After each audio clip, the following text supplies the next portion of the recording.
Hello, I'm Carrie Hazley with the National Weather Service for Alaska statewide weather.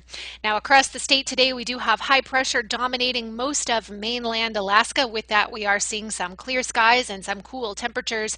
Underneath that high, we're seeing temperatures in the teens down around south central Alaska and then up into the interior, dealing with temperatures in the minus teens to minus 20s. The real story, though, is two areas of low pressure, one pushing its way across the panhandle right now, a 970 millibar low, spreading with it gusty winds and some rain and snow across the central and southern panhandle.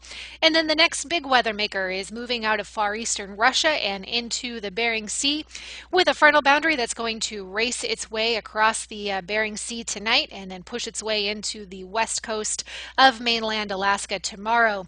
So with that area of low pressure, we do see several watches, warnings, and advisories that are going into effect as we get into the evening and overnight hours tonight. Many of those are winter storm warnings for very gusty winds, in some places gusting up to about 60 miles an hour. We'll look for winds that strong up along the Seward Peninsula and parts of the Chukchi Sea coast. We're also going to look for some blowing snow with that and some potential for some significant snowfall accumulations in some places, about 10 inches, although most places should see a bit less. We're looking for more like 6 inches in most places that will be impacted by this storm. So on Thursday, that frontal boundary does push its way pretty far inland, and then with that we'll see snow spreading into the western part of the interior.